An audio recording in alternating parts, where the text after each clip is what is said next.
नमो नमः। अहमस्मि डॉक्टर शुभेन्दु पाठक, अंशकालिक सहायक प्राचार्य दर्शन पूर्णिमा राम प्रताप संस्कृत महाविद्यालय बेगनी दरभंगा। तो प्रियांशु छात्र, इससे पूर्व की कक्षा में हमने शास्त्री तृतीय वर्ष के छात्रों को हमने कहे हुए थे जो वेदांत दर्शन अंतर्गत विवर्तवाद की समर्थक युक्तियां के संबंध में ये हम आप लोगों को तारीख 29/8 को कहे हुए थे। और आज की कक्षा में फिर हम उसी के संबंध में, उसका दूसरा पार्ट के संबंध में कहने का प्रयास कर रहा हूं।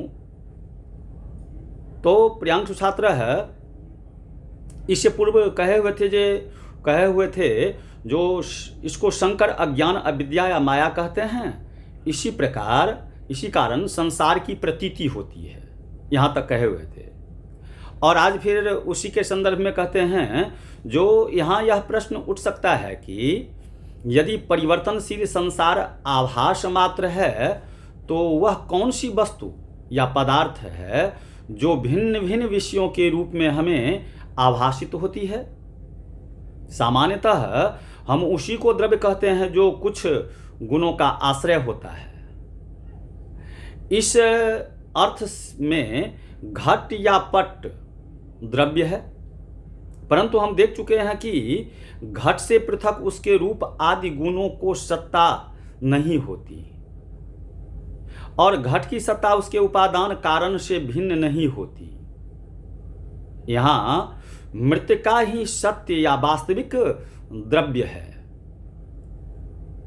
और घट उसका एक रूप या फिर आकार मात्र है, परंतु मृतिका स्वयं विकार को प्राप्त होने वाली वस्तु है। उसका मृतिका भाव नष्ट हो जा सकता है।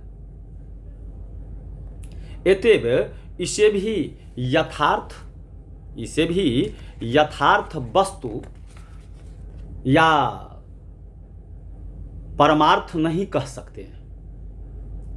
यह घट की अपेक्षा अधिक अस्थायी जरूर है, पर यह भी किसी अन्य द्रव्य का एक रूप मात्र है। जो द्रव्य उस मृतिका के सभी विकारों में विद्यमान है, जो मृतिका के आधारभूत कारण में भी वर्तमान रहता है और मृतिका का नाश हो जाने पर उसके परिणाम रूप द्रव्यांतर में भी। इस तरह यदि सभी द्रव्य नामधारी पदार्थ विकारी हैं तो जो वास्तविक द्रव्य है वह जो सभी विषयों में एक साथ बना रहता है। हम देखते हैं कि सत्ता सभी विषयों में सामान्य है। प्रत्येक विषय में चाहे उसका रूप कुछ भी हो, सत्ता सभी विषयों में सामान्य है। प्रत्येक विषय में चाहे उसका रूप कुछ भी हो, सत्ता देखने में आती है। अतएव उसके सत्ता को विषय, संसार मूल द्रव्य या उपादान कारण समझना चाहिए। अब जब हम अपनी परिवर्तनशील मनोवृत्तियों पर ध्यान देते हैं तब वहां भी देखते हैं कि प्रत्येक भाव या विचार या विषय चाहे जो कुछ हो उसमें सत्ता तो अवश्य ही रहती है। भ्रमात्मक विचार का विषय सत्य नहीं होता, तो भी वह विचार अवगत के रूप में तो अवश्य ही सत्य है। सुषुप्तावस्था या मूर्छावस्था निर्विषयक होने पर भी सत्य होती है। इस तरह सत्ता एक अभ्यविचारी वस्तु है जो बाह्य और आभ्यंतरिक सभी अवस्थाओं में अनुगत रहती है। अतएव इस सत्ता को मूल द्रव्य या उपादान कारण मानना चाहिए। सभी बाह्य विषय या आभ्यंतरिक वृत्तियां इसी सत्ता के नाना रूप हैं।